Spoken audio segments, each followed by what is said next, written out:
A man who is fairly au fait with fighting is James Whitey Bulger. And there's a film about him. See, Yes, there is. I try my best with these little connections and stuff. Sometimes they work. I think Sometimes that they works. work. That one worked. I think that worked. 6 out of 10. From Paint Drying to Whitey Bulger, one of the most notorious gangsters in American history. From Paint Drying to Black Mass, which some people have. We are smart sometimes. Is that a clue to our review, possibly? It might be. To be honest, I kind of can't remember much about it because it was about a month ago. No, neither can I. And if that's not an indication of, well, we maybe should have seen it again. Before the review. But maybe we'll see it over the weekend. No, I'm not gonna say it. No, Okay, because fine. the overriding opinion of this film, and it hasn't changed, is that it's absolutely overwhelmingly dull. And simply, when you make a film about the man who's meant to be the most notorious gangster in American history, how do you make that dull? Well, it depends what kind of angle they go with. And certainly from the trailer, the impression I got, it was going to be all shooty, bang, bang. Yeah. And it's kind of not. Yeah, it's not. No, the trailer was really It really good. gives the impression that it's Johnny Depp's film, and I don't think it was. Absolutely, because, I mean, this was meant to be sort of Johnny Depp, so, he's been in Pirates of the Caribbean, he's been in terrible films like Dark Shadows and Mordecai as well earlier. Mordecai, oh my word. Yeah, that was awful. We haven't seen that, but... Yeah, you can I mean, imagine. But he's a man who's picked a lot of poor roles over the years, and this is like, oh well, he's finally going to show his acting chops. He's finally going to be the man that people think he can be, the man who he can actually show his talent with.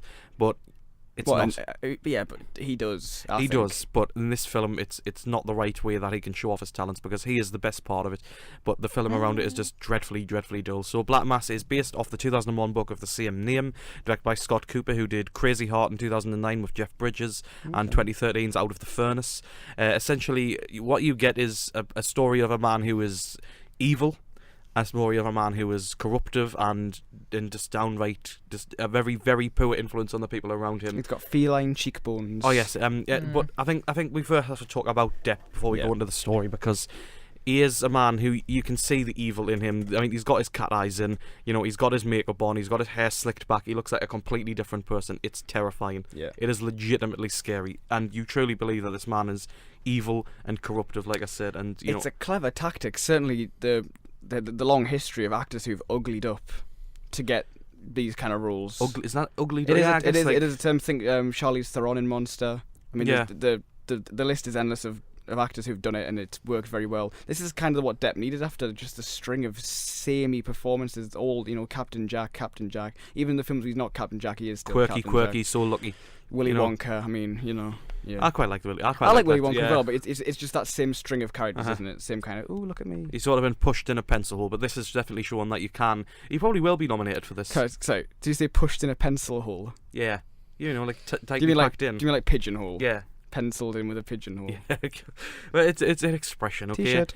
Yeah, so basically, we're in 1975 South Boston, and James Whitey Bulger is the leader. Southie.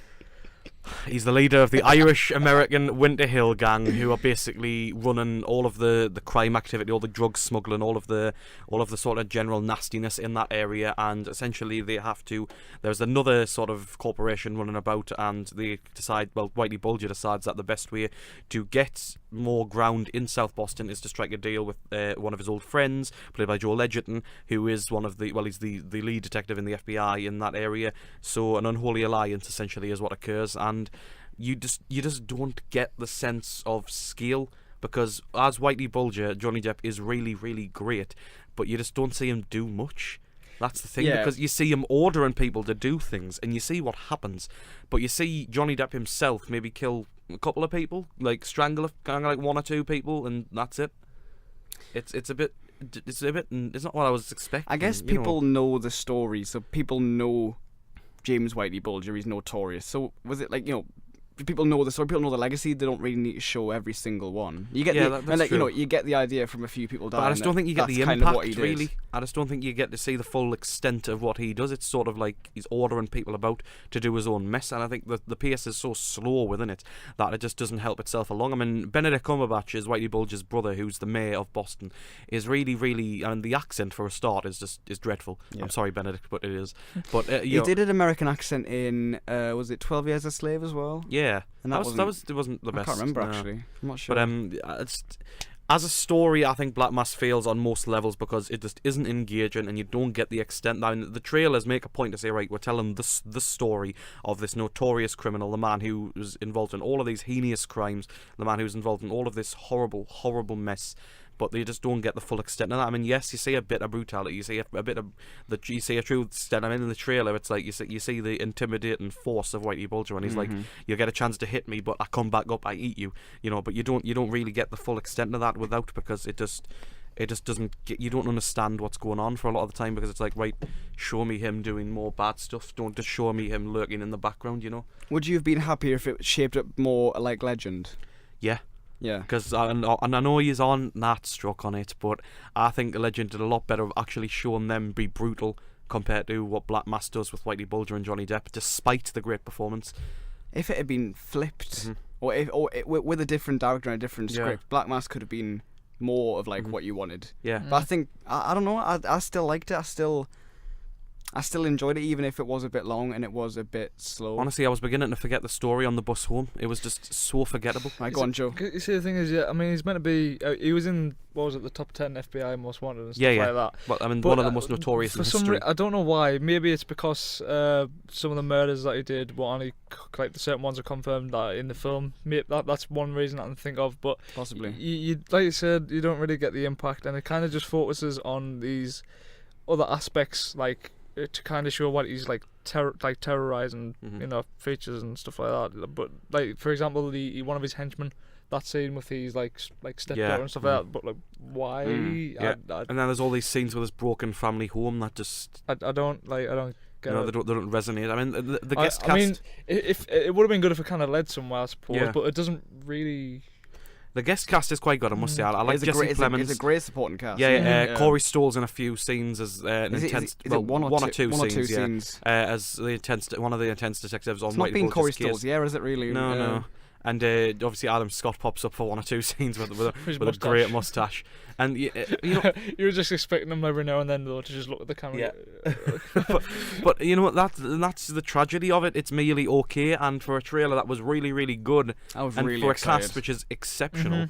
And for a premise which could have really been the film Johnny Depp was remembered for in 20, 30 years' time, it just isn't. It's just intensely forgettable. I thought, we're going to have another good little gangster film, but even then there's the old Goodfella cliche of, you know, the intimidation scene, like on the dinner table. And it's like, that's in there. It's like, you can tell what's going to happen. Thoroughly dishwater. Yeah, that would have been a good moment if I hadn't seen it. Yeah, about 20 times. See, there are some decent, like when he's telling his kid the horrible advice, you know, like proper gangster advice, it is quite good, and you get the intensity in Johnny Depp, but there's just not enough to really believe that this man is the most notorious gangster in US history. The only really good scene that I would say would be with the scene with Joel Edgerton's wife. I'm not saying what it is, but that scene with the doorway was very good and slimy, but it there's not enough around it to back it up, which kind of just makes it stick out like that only creepy aspect of his character, I so suppose. merely okay when it could have been excellent. But obviously the big down southie thing is because if we do see it again, we're going to have to do a tally chart, because I swear it's in the film but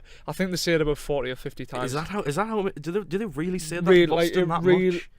I don't know they say it Boston, in the film a lot, film, but I'm just wondering like if they actually say down southie. Down southie. It seems like every 5 lines there's a down south. I know Jimmy from down south. Jimmy's business is Jimmy's business. If Jimmy wants to find you, I'll find you down south. No, it doesn't go that bad, but like but yeah, down south he said a lot. Even in the behind the scenes and the on the premiere, like Johnny Depp and Cumberbatch say down southy. A lot. So down southy the movie. That's the thing. And really, it's that's the worst part of it. I would not recommend it because it is merely thoroughly dishwater rather than being something that could have been remembered. Yeah. I will remember Depp's performance, but that's about it really. And I think Joel Edgerton's probably my favourite part as well. Joel Edgerton's fantastic. He's great. Like Johnny Depp is the poster for this. Like, he's the main character, but I'd say Joel Edgerton's performance is far more important and far better than Depp's. And for a soundtrack that was made by Junkie XL, who did Matt and Max's earlier in the year, you just don't remember it. No, I can't remember actually. No. All the talent there, all wasted. Yep. As a whole. It's frustrating I have to say this because I was really, really looking forward to it, and the trailer really is so punchy and so well edited. But that's kind of the best bits. Yeah. It's got all the gory, punchy violence in the trailer, and then the film's kind of never mind. And it makes him look like an imposing force, clapping with his shades in the background and standing like a hawk, like a spectre in the background, and you don't feel it.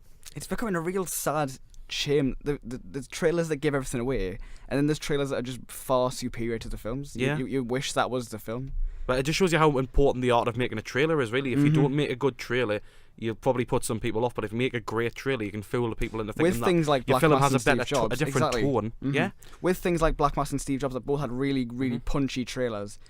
If you've got somebody in from the trailer, you've already got them in. The film can be trash. You've sucked them in. That's it. They've paid their money.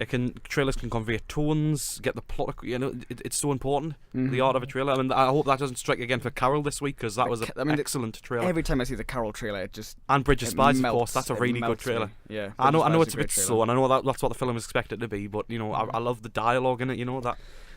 He stood back up. It's a great dialogue trailer. But I will still recommend Black Mass because it is a good sort of procedural kind of thing, but it's not the kind of legend. Do you think procedural's the best? Yeah. Well, it's more of a police drama than it is Johnny Depp parading the streets killing people. Better individual parts than as a whole. Kevin Bacon. And Kevin Bacon. Just remember Kevin Bacon. See, I remembered him. Can't remember. Nah. But I think it's worth seeing for Joel Edgerton, and I think if you're after something a bit slower, if you like these kind of films, then I think it's up there with them. And it will absolutely it's just not what you expect. It will absolutely erase any Johnny Depp performance in the past 4 years from your mind. So but I think I don't know. I mean, we saw Ed Wood last week, and Johnny Depp is fantastic in that. He's a bit like that was 20 years ago. He's a bit like Jack Sparrow on that, but it's different.